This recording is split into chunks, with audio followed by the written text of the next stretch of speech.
Hola amigos de YouTube, en este video te voy a comentar acerca de 7 características, 7 ventajas o funcionalidades que tiene JavaScript, que si bien en el momento en que yo empecé a usar este lenguaje de programación no existían, no estaban implementadas aún, a día de hoy son realidades ya para este lenguaje y me gustaría que las aprendas. Te invito a que te quedes hasta el final del video porque más de una seguramente te va a sorprender. Empezamos.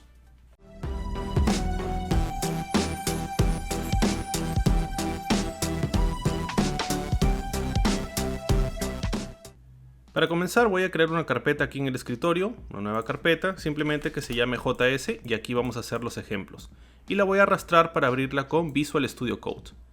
Bien, dentro de esta carpeta voy a crear un archivo index.html con la estructura básica de un documento de HTML5, solamente para que nos sirva de estructura. Pero aquí es donde vamos a realizar los ejemplos de las funcionalidades de JavaScript que me gustaría indicarte. Vamos a comenzar por la primera de ellas, que es la declaración de funciones. Declaración de funciones. Anteriormente lo que se hacía era declarar las funciones de esta manera, con la palabra function. Por ejemplo, una función sumar que recibe dos parámetros y retorna la suma de ellos, n1 más n2. Bien, esta función podríamos usarla con un console.log, sumar y le pasábamos digamos 15 y 20. Y esto, sin ningún problema, tenía que funcionar, lo podíamos ver en la consola. Vamos a desplegarlo en un navegador web. Ya tengo mi archivo aquí abierto, voy a acceder a la consola, con clic derecho, inspeccionar, o si no, con F12, y puedo ver en esta parte el número 35, que es el resultado de la función sumar, en la cual hemos pasado como parámetros 15 y 20. Bien, hasta aquí nada nuevo, pero ¿qué pasa si es que hacemos lo siguiente? Si declaramos otra función, que también se llame sumar, pero que en este caso pues retorne la suma más 10. La suma de ambos números más 10. Vamos a regresar al navegador y ver qué es lo que pasa. F5 y vemos que ahora el resultado es 45. ¿Por qué es 45? Porque lo que está pasando es que la función que se está ejecutando es esta de aquí. La función sumar, que es la segunda que hemos declarado e implementado. Utilizando simplemente la palabra function, podríamos nosotros tener dos funciones con el mismo nombre y la misma cantidad de parámetros que hagan cosas distintas. Y se va a tomar en cuenta la última funcionalidad, la última implementación que se esté dando, tomando en cuenta el orden de arriba hacia abajo. Entonces se estaría llamando a esta función sumar. Pero esto no está bien porque pues las funciones deberían ser únicas y no tendríamos que tener duplicidad y más aún un comportamiento inesperado por una función que ha sido redeclarada y reimplementada.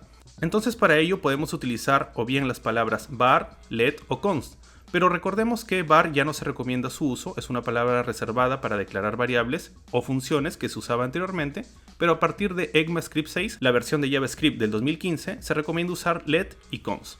Para este caso voy a usar const y voy a cambiar esta función sumar, const sumar igual, y aquí voy a usar el concepto de lo que es, bueno, una función podría simplemente ponerla así y esto va a funcionar, no hay ningún problema, o también podría usar una función flecha de esta manera. Si no conoces muy bien lo que es una función flecha, te recomiendo que veas mi curso completo de JavaScript, el cual está en la descripción de este video. Pero básicamente estamos declarando una función a través de una constante, ahí es donde la estamos albergando. ¿Y qué pasa si ahora hacemos lo mismo para la otra función sumar? Vamos a tener exactamente lo mismo en ambos casos y vamos a regresar al navegador, F5, y vemos que se nos arroja una excepción no atrapada, un error de sintaxis. Podemos ver que nos dice identificador sumar ya ha sido declarado. Entonces, bajo este concepto no podríamos volver a declarar una función que tenga el mismo nombre. Por ejemplo, podríamos ponerle sumar 1, y eso sí sería totalmente válido. Regresamos, F5, y el resultado es en este caso 35. Y es 35 porque se está llamando a la función sumar, que es solamente esta. Ya no hay duplicidad y un comportamiento inesperado por parte de otra función. Así que te recomiendo que trabajes siempre de esta manera al declarar e implementar funciones. Vamos con la segunda característica o cosa que me hubiera gustado saber al iniciar con JavaScript. Y son los métodos de listas o métodos de arreglos, que básicamente se pueden aplicar sobre estructuras iterativas como lo son los arreglos de aquí de JavaScript. Por ejemplo, vamos a tener un arreglo de números que sea igual a los siguientes números. Vamos a poner 25, 67, 90, 13, 6 y 52. Bien, tenemos aquí albergado en números. Y pues lo que podríamos hacer para recorrer esta lista, por ejemplo, es utilizar un for, una estructura repetitiva for, en la cual pues tengamos los parámetros necesarios, números.length, y x para poder recorrer uno por uno. Y vamos a utilizar un console.log números en esa posición. Estos son conceptos básicos del manejo de arreglos. Si vamos al navegador F5 podemos ver el resultado. Aquí están todos los números que se muestran en esa manera a través de un console.log. Bien, aquí pues tuvimos que hacer una gran operación, utilizar una estructura for incluso para poder recorrer los elementos. Las listas de JavaScript tienen distintos métodos que debemos sacar provecho, debemos conocer para poder utilizar correctamente.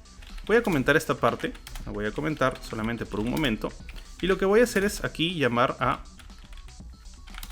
números, punto, y veo todos los métodos disponibles: map, pop, push, reduce, slice, reverse, splice, y muchos métodos que son de utilidad al momento de trabajar. Por ejemplo está filter también, map, join, keys. Todos ellos son muy útiles, es importante que los conozcas para que cuando trabajes con arreglos, con listas, que es algo muy común en el mundo de la programación, puedas hacerlo de la mejor manera, con la menor cantidad de código fuente y que este código a su vez sea limpio y esté bien ordenado. Por ejemplo, aquí podemos usar for each, que es un método propio de las listas, y vamos a poner aquí lo siguiente, simplemente para recorrer la misma operación que hicimos acá, la vamos a hacer aquí en una sola línea. Recibimos un n que hace referencia a cada número, y aquí utilizamos una función flecha, simplemente para hacer un console.log de ese número. Bien, entonces el for each nos va a permitir realizar esa misma acción, de mostrar los números. Todo lo que hicimos aquí con un for lo podemos reducir a una única línea de instrucción. Vamos a comprobar si es cierto. Grabamos, vamos al navegador F5 y podemos ver que el resultado es exactamente igual. Si piensas que no se ha refrescado la página o algo ha pasado, pues voy a hacer algo tan simple como esto. Voy a poner aquí console.log, voy a concatenarlo con valor y un más, solamente para que puedas ver que está cambiando. F5 y vemos que así es. Y te voy a dar dos ejemplos más rápidamente de algunos métodos que las listas traen y que son bastante útiles, la verdad. Por ejemplo, vamos a tener aquí una nueva lista. Vamos a declararla con let, nueva lista. Vamos a llamarla nueva lista 2, por ejemplo, que va a ser un arreglo vacío al inicio. Y lo que vamos a hacer es que nueva lista 2 sea igual a números.filter. Esta función filter lo que nos va a devolver es un nuevo arreglo basado en el arreglo principal, que es el arreglo de números. Entonces vamos a recorrer un n por cada uno de los elementos y vamos a decir que solamente los filtre los valores que son mayores a 50. Entonces ponemos n mayor a 50. Finalmente, ¿qué vamos a tener en esta nueva lista? Vamos a ver qué es lo que tenemos por consola. Regresamos, F5, y vemos que solamente tenemos 67, 90 y 52. Son los únicos 3 valores de los 6 valores originales que cumplieron esa función. Esto también podríamos hacerlo con un for normal. Tendríamos que poner dentro un if, por ejemplo, ¿no? If números en la posición X es mayor a 50. Entonces, incluso vamos a hacerlo para que puedas ver la diferencia. Vamos a poner aquí, voy a quitar los comentarios y voy a tener una nueva lista por aquí que al inicio esté vacía. Y aquí voy a hacer la comprobación. Si números en la posición X es mayor a 50, entonces nueva lista .push para poder incluir cada uno de esos elementos. Voy incluyendo números en la posición X. Voy a comentar momentáneamente la impresión de cada uno de los valores y aquí voy a hacer un console.log de nueva lista y vamos a ver qué es lo que pasa. El resultado va a ser igual, lo podemos ver aquí en esta parte.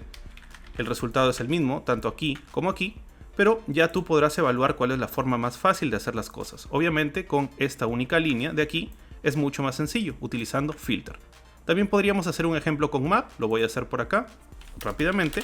Nueva lista 3 igual a un arreglo vacío y vamos a poner que nueva lista 3 sea igual a números.map, que me permite recorrer cada elemento y realizar una función sobre cada uno de ellos. Voy a decir que cada número lo multiplique por 30, por ejemplo. Y posteriormente una impresión console.log de nueva lista 3 para ver qué es lo que tenemos. Bien, grabamos, regresamos, refrescamos y vemos aquí que cada uno de los elementos se ha multiplicado por 30 y se ha devuelto como una nueva lista. Y la tenemos albergada en nueva lista 3. Todo ello lo logramos combinando la potencia de los métodos de listas, como está aquí filter, map, for each, y utilizando funciones flecha, pues podemos ver que en cada uno de estos casos hemos utilizado funciones flecha.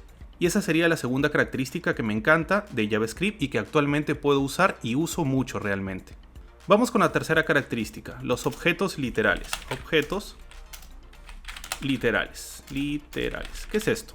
Los objetos literales es lo siguiente. Por ejemplo, tener una persona 1, voy a poner, que tenga los siguientes datos. Voy a poner apellidos, por ejemplo, aquí sería con 2 puntos, Torres Sánchez, digamos, que tenga nombres,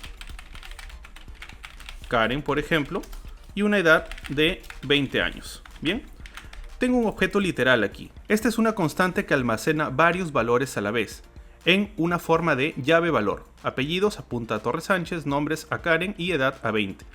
Esto de aquí lo puedo imprimir sin ningún problema, persona 1, y vamos a ver lo que nos arroja aquí en la consola. Podemos ver aquí un objeto literal. Aquí están los datos correspondientes. Bien, hasta ahí no hay ningún problema. A contraposición de las clases, que es una ventaja que vamos a ver también en un momento, los objetos literales no tienen por qué siempre tener la misma estructura. Por ejemplo, puedo tener una... Es más, voy a copiar esta parte para no escribirlo nuevamente. Voy a tener una persona 2 que va a tener distintos datos. Eso sí, por ejemplo, aquí va a ser... Se borró y ya está. López Tello. El nombre va a ser Adrián. La edad va a ser 29. Y aquí le voy a poner también la estatura, digamos. Quiero la estatura de esta persona. Entonces 1.82 puede ser por ahí. Y también podría imprimirlo sin ningún problema. Y va a funcionar. Vamos a la consola. Y podemos ver aquí ya 2 objetos literales. Ojo que uno tiene una característica o un atributo más, que es la estatura. El segundo objeto literal tiene estatura y el primero no. Entonces aquí también viene algo adicional que JavaScript pone a nuestra disposición, que es poder verificar si se tiene un objeto literal, si tiene una propiedad o no. Y ello lo podemos sacar con lo siguiente. Vamos a poner un console.log persona1.hasOwnProperty y vamos a poner aquí la propiedad estatura. Bien, vamos a hacer un console.log tanto para persona 1 como para persona 2. Entonces estamos verificando aquí en esta parte si es que persona 1 tiene la propiedad estatura. Esto nos debería dar falso porque vemos que persona 1 no lo tiene. Lo mismo hacemos para persona 2. En este caso nos tiene que dar verdadero porque persona 2 sí lo tiene. Lo podemos ver aquí en esta parte. Entonces vamos a grabar, vamos al navegador, verificamos con F5 y podemos ver efectivamente false y true. Porque persona 1 no lo tiene y persona 2 sí lo tiene. Entonces, de esta manera podríamos además estos objetos literales ponerlos dentro de un arreglo. Y si quisiéramos recorrerlos uno a uno, por ejemplo con la función map, con el método map que lo acabamos de ver hace un momento, podríamos verificar con hasOwnProperty si es que tiene esa propiedad o no para mostrarla o trabajar sobre ella. Porque no tendría sentido tratar de acceder a una propiedad que no existe en un objeto literal. Entonces, a tener en cuenta ello. El trabajo con objetos literales es algo muy común en el trabajo con JavaScript, así que es muy bueno que lo conozcas y sepas utilizarlos. Vamos con la cuarta característica. Voy a eliminar esto y la cuarta característica son las clases. Por ejemplo, yo quiero una plantilla predefinida para esquematizar o representar lo que es un programador. Un programador tiene un nombre, tiene quizá un apodo también y una serie de lenguajes que domina o que conoce. Para ello podemos utilizar aquí en JavaScript lo que es una clase. Voy a crear una clase programador y esta clase requiere un constructor. Aquí lo que vamos a indicarle es que, por ejemplo, tengo un nombre y un apodo. Estos son parámetros que se les va a tener que dar a un programador cada vez que creemos un programador. Vamos a tener que pasarle su nombre y su apodo. Y esto lo vamos a albergar en variables de clase con la palabra TIS. La palabra TIS hace referencia al propio objeto que creamos a partir de una clase. Si no conoces mucho lo que es la programación orientada a objetos, te recomiendo que revises el video que te está apareciendo en este momento en la parte superior. Allí te lo explico mejor. Bien, por el momento tenemos solamente esto. Bien, vamos a definir esta clase y ahora lo que vamos a hacer es crear un prog1, programador 1, igual a new programador. Y tenemos que pasarle los parámetros necesarios, por ejemplo un nombre, para este caso estoy poniendo mi nombre, y un apodo, que es el nombre de mi canal. Bien, y vamos a hacer una impresión de este programador 1. Vamos a grabar y ver en la consola lo que está ocurriendo. Podemos ver aquí un objeto de tipo programador. Bien, vamos a abrirlo, a desplegarlo y podemos ver sus datos. Aquí podemos ver su apodo y su nombre. Bien, esto es un objeto, es una instancia o una ocurrencia creada a partir de una clase. Una clase es como una plantilla que nos permite definir propiedades y funcionalidades que existen para un objeto de la realidad, en este caso un programador. Bien, lo que vamos a hacer ahora es añadirle algunas cosas. Por ejemplo, vamos a tener aquí un atributo, una propiedad que sea lenguajes, como una lista, como un arreglo, y vamos a crear aquí un método llamado aprender lenguaje que reciba un nuevo lenguaje Y lo que va a hacer es this.lenguajes.push. Como es un arreglo, como es una lista, podemos utilizar este método y le vamos a anexar el nuevo lenguaje que viene por parámetro. Bien, entonces vamos a intentar aquí hacer eso.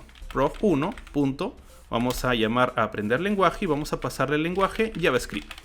Entonces este programador dentro de sus lenguajes ya tendría ese nuevo lenguaje. Lo estamos añadiendo mediante el método aprender lenguaje.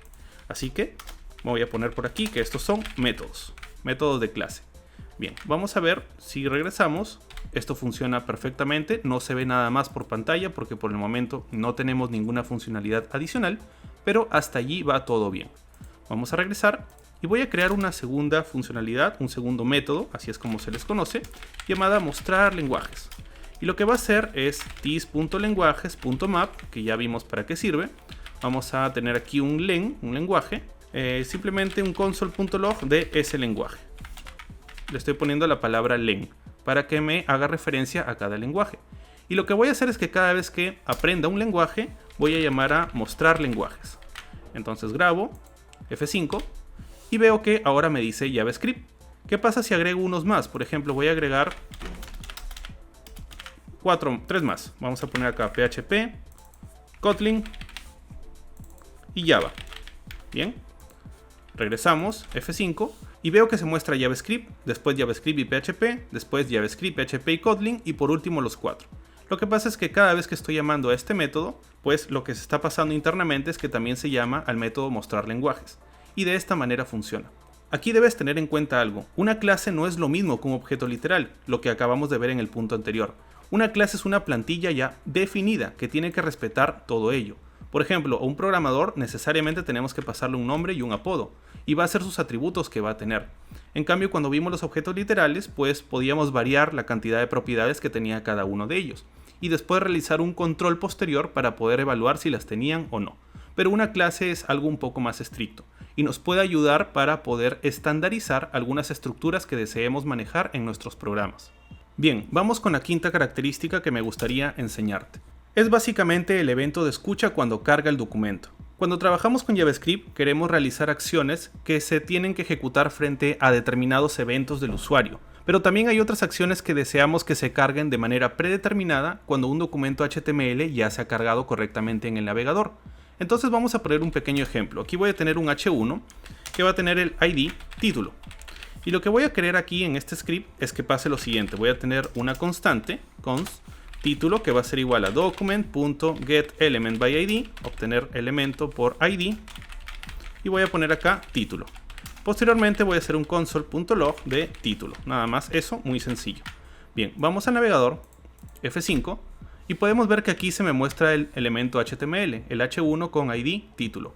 Hasta ahí nada nuevo. Pero ¿qué pasa si es que este elemento lo pongo, voy a cortarlo, y lo voy a poner después del script, pero antes de cerrar el body, como lo podemos ver aquí? Todavía es parte del cuerpo del documento HTML. Voy a grabar, regreso, F5, y veo que ahora se me arroja un null en consola. Lo que pasa es que JavaScript lo que hace es interpretar línea a línea y de esta manera, de arriba hacia abajo, lo que va encontrando. Un documento HTML se interpreta de esta manera. Entonces, al momento que nosotros estamos intentando obtener el elemento y posteriormente imprimirlo, lo que pasa es que todavía no existe, porque se está declarando posteriormente. El elemento está después. Entonces, lo ideal sería tener un control de cuando el documento ya ha cargado al 100% para realizar estas acciones. Y para ello podemos usar algo tan simple como esto. Window.addEventListener, añadimos un evento de escucha en la carga del documento. Y aquí vamos a tener una función que podríamos tenerla así, ¿no? Como una función, abrimos y cerramos llaves, pero esto también lo podríamos convertir a una función flecha, que me parece pues una sintaxis más sencilla. Entonces lo que vamos a hacer es cortar estas dos líneas y las vamos a poner dentro.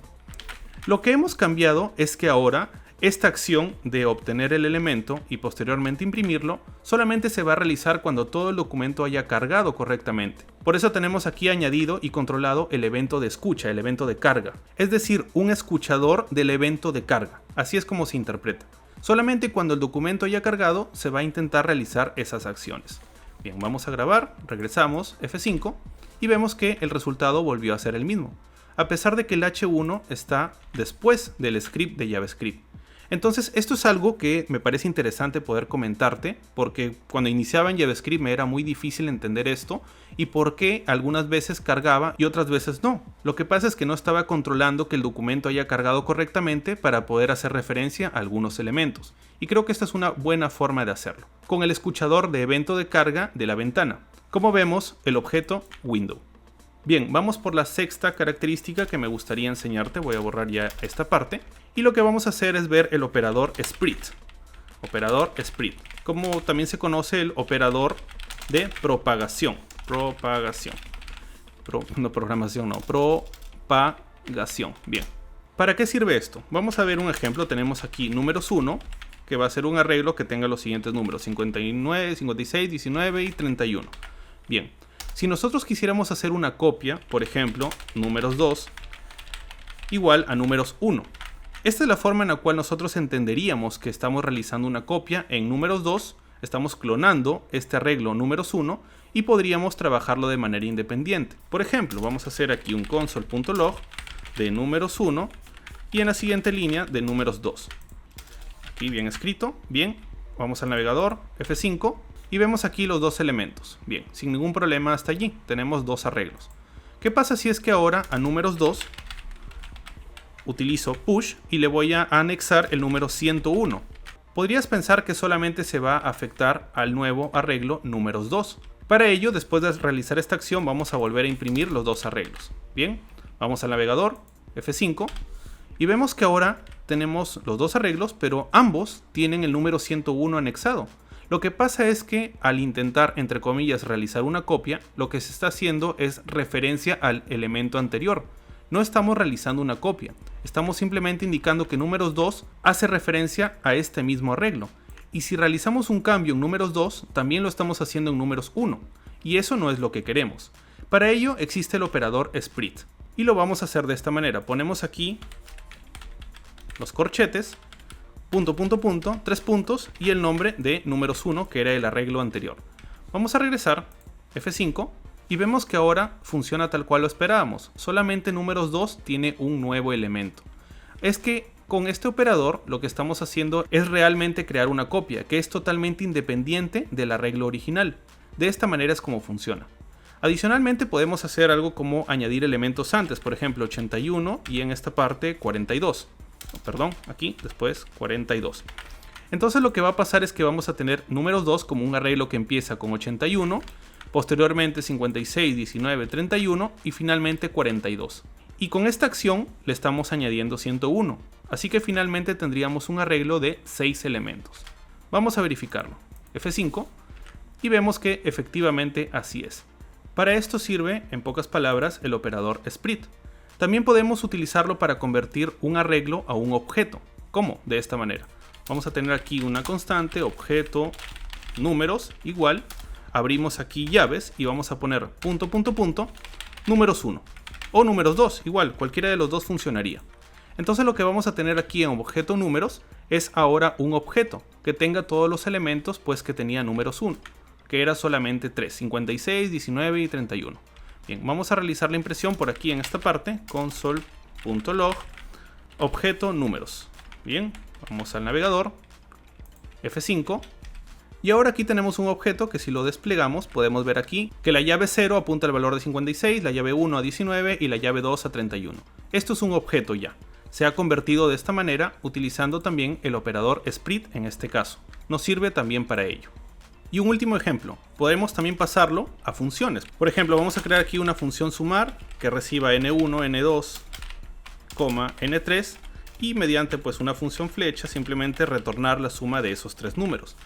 Y aquí vamos a hacer un console.log de sumar y queremos pasarle un arreglo de elementos que tenga 3 elementos. ¿Por qué? Porque son 3 parámetros los que se requieren. Entonces vamos a indicar acá punto, punto, punto, números 1. Que es un arreglo justamente que tiene 3 elementos. Entonces lo que nos tiene que arrojar aquí es la suma de 56, 19 y 31. Vamos a verlo, F5, y efectivamente así es, 106. Así que también podemos combinar la potencia del operador split para poder pasar elementos a una función que requiera esa cantidad de elementos. Recordemos que el operador split siempre se utiliza con objetos iterables, es la manera adecuada de utilizarlo. Y bien, por último vamos con la última característica, es la que personalmente más me gusta, que es async y await. ¿Para qué son estas palabritas, async y await?